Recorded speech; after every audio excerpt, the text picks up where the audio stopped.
రాజేంద్ర నగర్ లో ఎస్ఐఆర్ పై కార్యకర్తల శిక్షణ కార్యక్రమంలో కేటీఆర్ మాట్లాడుతున్నారు. లైవ్ ద్వారా చూద్దాం. शादी का त्योहार देने अपना कार्ड देने आए थे मेरे पास, आके बोलने लगे. मैं पूछा साहब कहां से आप? बोले हम शमशाबाद के एरिया के रहने वाले हैं. मैं बोला अच्छी बात है साहब, जरूर आने की कोशिश करता हूं. क्या हाल है पूछा मैं. बोले साहब ऐसा है, जब एक जमाने में निजाम नवाब थे तो हमारे दादा परदादा को 2000 एकड़ यही शमशाबाद के आसपास हमारे को लिख के दिए थे. हुआ यह है, पिछले 100 साल से हम लोग ही है उस जमीन में, पर हाल ही में जब कांग्रेस की हुकूमत आई हमारे को सडनली फोन आया कि भाई आके मिलो. अभी वो 2000 एकड़ तो गायब हो गया, हमारे पास बचा पुचा 300-400 एकड़ है साहब. फोन आए तो हम लोग गए, रेवेन्यू मिनिस्टर के ऑफिस से फोन आया, हम लोग गए. जाते ही बोले हमारे को कि भाई आपका जमीन जो है उसको डाल दिए हम लोग प्राइवेटेड लिस्ट में 22A में डाल दिए. बोले अरे ऐसा कैसा साहब, 100 साल से हमारे इस पास है. बोलते हो नहीं, वहां के लोकल किसान आए आपके खिलाफ कुछ शिकायत करे, इस वास्ते में उसमें डाल दिया. बोले कहते तो कैसा करना साहब, क्या करना? बोलते हो कैसा करना क्या, हम लोग ऐसे ही जीत के आए क्या? 1000 करोड़ खर्च हुआ हमारे को, तुम भी क्या करो, एक एकड़ का 1 करोड़ दियो तब मैं आपको काम करता हूं. ఇది నేను చెప్పేదేదో కహాని కాదు. ఆయన పాపం పెళ్లి కార్డు ఇయనికి వచ్చిన పెద్ద మనిషి, 300-400 ఎకరాలు ఆయనకి జాగున్నది. ఆయన వచ్చి చెప్పుకున్న బాధ. ఆయన ఏం చెప్పిండు ఎరికేనా? సార్ నేను 2 ఏళ్ళు ఏమన్నా చేసి కష్టపడి ఈ దొంగల నుంచి నా భూమిని కాపాడుకుంటా, కానీ 2 ఏళ్ళు అయినాక మీరు వచ్చినాక మాత్రం ఈ దొంగల భర్తం పట్టాలి సార్, ఇడిచిపెట్టొద్దు, దుర్మార్గులు వీళ్ళు. 1 కోటి ఎకరాలు, 1 కాదు 2 కాదు, 1 కోటి ఎకరాలు భూములు ఇవాళ తెలంగాణలో ప్రైవేటెడ్ లిస్ట్ లో పెట్టి ఆ 1 కోటి ఎకరాలను అడ్డం పెట్టుకొని బ్లాక్ మెయిల్ దందా చేస్తా ఉన్నారు సార్ వీళ్ళని చెప్పి చెప్తా ఉన్నాడు. అంటే ఇవాళ పరిస్థితి ఎట్లా ఉందంటే రాష్ట్రంలో ప్రభుత్వం లేదు, రాష్ట్రంలో ఒక మాఫియా రాజ్యం నడుస్తా ఉన్నది. ఎక్కడికక్కడ అందినంత దోచుకో, దోచిన కాడికి దాసుకో, ఆ స్కీమ్ నడుస్తా ఉన్నది. Land mafia, sand mafia, mining mafia, మంత్రులే మాఫియా అయిపోయారు. ఆ మధ్యలో సినిమా వచ్చిండే దండుపాలెం అని, ఆ దండుపాలెం దొంగల ముఠాకు అధ్యక్షుడు రేవంత్ రెడ్డి, దండుపాలెం బ్యాచ్ కు అధ్యక్షుడు ఆయనే. ఆయన కింద ఉండే మంత్రులంతా ఎవరికి దోచినంత వాడు దోసుకుంటున్నాడు. ఇది వాస్తవం, నేను చెప్పేది మీకు గనలబడుతున్నది. వట్టినాగులపల్లిలో మేమందరం కలిసిపోయినాం, అందరం ఎమ్మెల్యేలు ఎంపీలు కలిసి ఒక సామాన్య కుటుంబానికి సంబంధించిన భూములు, వాళ్ళు ఎప్పుడో 50-60 ఏళ్ళ కేలు పెట్టుకున్న భూములు ఇలా భూముల ధరలు పెరిగినాయని రెవెన్యూ మంత్రి కొడుకు పోయి గూండగాళ్ళని వేసుకొని 70 మందిని పోయి వాళ్ళందరినీ ఆడికెళ్ళి తరిమేసే ప్రయత్నం చేసినాడు. ఒక నిజాయితీ గల పోలీస్ अधिकारी हबीबुल्ला खान, एक ईमानदार पुलिस ऑफिसर, उनको नहीं मालूम था कि मंत्री का और चीफ मिनिस्टर का नजर पड़ गया उनके जमीन पे. उन्होंने जाके शिकायत करे तो उन्होंने FIR कर दिए. हबीबुल्ला खान साहब इंस्पेक्टर थे, उन्होंने अगले ही दिन उनको ट्रांसफर कर दिए. ఏంది పరిస్థితి అంటే నిజాయితీగా పనిచేసే అధికారులకు స్థానం లేదు. మొన్న మీ శంషాబాద్ MRO కార్యాలయం మీద ACB రైడ్ అయింది. ఏమైంది? ACB రైడ్ అయితే 180 ఎకరాలు శంషాబాద్ MRO కార్యాలయంలో 180 ఎకరాల సీలింగ్ భూమి ప్రభుత్వానికి చెప్పకుండా కాంగ్రెస్ ముఖ్యమంత్రి కనుసన్నల్లో డైరెక్ట్ గా 180 ఎకరాల సీలింగ్ భూమిని ప్రైవేట్ వాళ్ళకి రాసిచ్చినారు. ఏం జరిగింది దానివల్ల? हमारे बड़े भाई हंस रहे वहां बैठ के. मालूम है, आपको भी मालूम है, हमारे को भी मालूम है कौन था इसके पीछे, कौन कौन लीडर है, कैसे कैसे लीडर हैं, कैसे कैसे कब्जा कर रहे, कैसे दलाली कर रहे, कैसे आवाम की आज जायदाद को लूट रहे. मेरे से बेहतर आप जानते हैं. నేను మీకు ఒకటే విజ్ఞప్తి చేసేది, ఇవాళ ఈ 420 పాలనలో తెలంగాణ నలిగిపోతున్నది. ఒకనాడు హైదరాబాద్ అంటే కేసీఆర్ గారి ప్రభుత్వంలో పెట్టుబడులకు స్వర్గధామం, హైదరాబాద్ అంటే ప్రపంచ దిగ్గజ కంపెనీలకు చిరునామా, హైదరాబాద్ అంటే లా అండ్ ఆర్డర్ కు కేర్ ఆఫ్ అడ్రస్, హైదరాబాద్ అంటే దేశంలో ఎక్కడికెళ్ళి వచ్చినా ఉపాధి అవకాశాలకు అక్షయ పాత్ర. కానీ ఇవాళ ఎట్లా అయిపోయింది పరిస్థితి ఒక్కసారి ఆలోచించండి. హైదరాబాద్ లో పారిశ్రామికవేత్తల తలలకు తుపాకులు పెట్టి బెదిరిస్తున్నారు. ముఖ్యమంత్రి కార్యాలయం, ముఖ్యమంత్రి ఇల్లు వెనుక, ఇంటెనుక ఆఫీసులో పారిశ్రామికవేత్తల తలకు తుపాకులు పెట్టి బెదిరిస్తున్నారు, పైసలు ఇస్తావా సస్తవా అని. ఒకనాడు సూపర్ స్టార్ రజనీకాంత్ వచ్చిండు హైదరాబాద్ కు, వచ్చి ఏమన్నాడు? అరే ఇది హైదరాబాదా న్యూయార్కా, నాకైతే సమజ్ అయితే లేదురా భయ్ అన్నాడు. అట్లాంటి హైదరాబాద్ ఇవాళ పరిస్థితి ఏంది? విధ్వంసం. విధ్వంసం అంటే నేనేదో ఊరికే అనట్లేదు, మా తమ్ముళ్ళని నేను కోరుతా ఉన్నా, విధ్వంసాన్ని నేను మాటల్లో చెప్పడం కాదు, మీకు చూపెట్టాలనే వచ్చిన నేను. మూసీ పేరు మీద, హైడ్రా పేరు మీద వీళ్ళు చేస్తున్న దుర్మార్గాలు.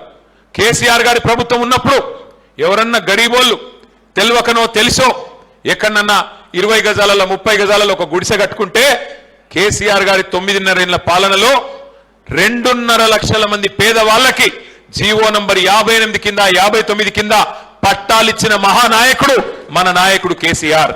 కానీ ఇలా కాంగ్రెస్ వాళ్ళు ఏం చేస్తున్నారు? ఒక్కసారి నేను మీకు చూపెడతా. హైడ్రా భూతం పేరిట ఇలా వాళ్ళు చేస్తున్న కార్యక్రమాన్ని ఒక్కసారి చూపెట్టాలని చెప్పి మా తమ్ములను ఆ వీడియో ప్లే చేయమని చెప్పి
సంవత్సరాల బట్టి నుంచి ఇక్కడ ఉంటున్నాం కదండి. మేము ఎక్కడ వెళ్ళిపోవాలి, ఎక్కడ ఉండాలి చెప్పండి. చిన్న పిల్లలు పెట్టుకుని ఉంటున్నాం సార్. బెదిరిస్తున్నారు సార్. మేము ఎక్కడికైనా వెళ్ళిపోవాలి.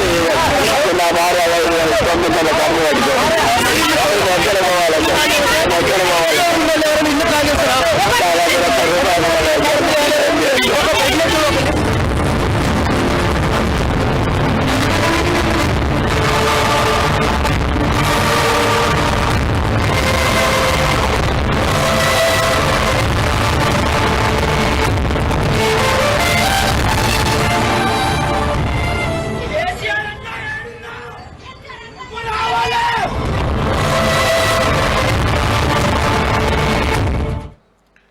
కేసీఆర్ అన్నా యాడున్నావు, నువ్వు రావాలి.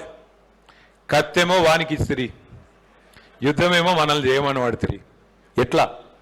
గాడుగులకు గడ్డేసి ఆవులకు పాలు పిండితే పాలు వస్తాయా? ముళ్ళ చెట్టుకు నీళ్లు పోసి పండ్లు రావాలంటే పండ్లు వస్తాయా?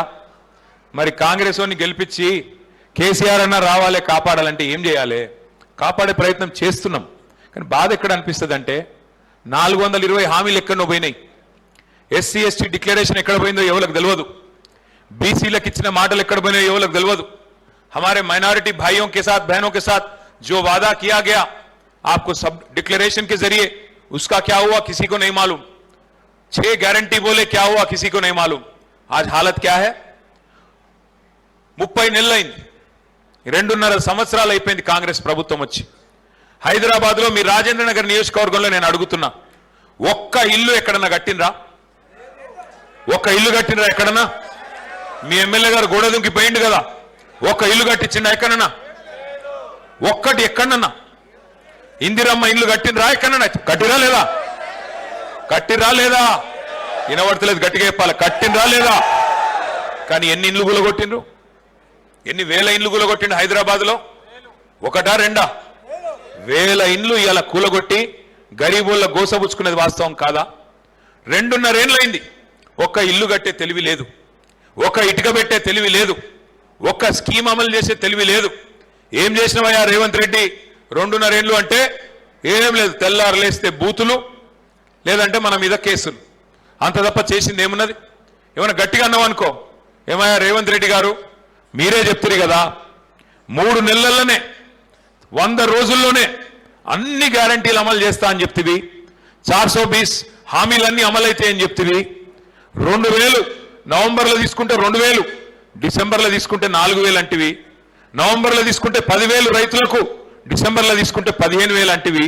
మరి ఏమైందయ్యా అని అడిగితే రేవంత్ రెడ్డి గారు ఇవాళ ఏమంటుండే ఎరికైనా కొత్తగా 100 రోజుల్లోనే చేస్తాను కదా, ఏమైందయ్యా రేవంత్ రెడ్డి అంటే ఆయన మొన్న చెప్తున్నాడు, ఒక ముఖ్యమంత్రి మాట్లాడకూడని సిగ్గులేని మాట. ఏమంటున్నాడు? అరే ఎంత పెద్ద పైల్వాన్ అయినా ఎంత కండలు తిరిగినోడైనా 3 నెలలనే పిల్లలు పుట్టిస్తాడా? ఒక ముఖ్యమంత్రి మాట్లాడొచ్చా ఇట్లా? నేను అడుగుతున్నా రేవంత్ రెడ్డి గారు, నీ భాషలనే అడుగుతున్నా. నాకు ఇష్టం ఉండదు నీ భాష, కానీ తప్పలేదు. 3 నెలల పిల్లలు ఉంటారు మా రాజేంద్ర నగర్లో. మా అందరికి తెలివి ఉన్నది, మాకు ఎరికే. మాకు కూడా పిల్లలు ఉన్నారు, మాకు కూడా లగ్గమైంది, మాకు కూడా తెలుసు. 3 నెలల్లో ఉంటారు కరెక్టే, కానీ 30 నెలల్లో పుట్టకపోతే ఏమనాలి భయ్ నిన్ను? 30 నెలలు అయింది కదా మరి. 3 నెలలని ఫేకు మనది ఎవరు నిన్ను? ఆ సలీం ఫేకు కంటే ఎక్కువ ఫేకినావు నువ్వే. ఓ ऐसा कर देंगे, वैसा कर देंगे, ये भी करेंगे, वो भी करेंगे, हमको सब समझ है. क्या हुआ फिर? क्या हुआ? कहां गए? कहां हुआ? कांग्रेस की हुकूमत की क्या प्रॉब्लम है आज? कुछ भी पूछो आप. గట్టిగా అడిగినావు అనుకో, అత్తకు 4000, అది అత్తకు 4000 పెన్షన్, కోడలకు 2500.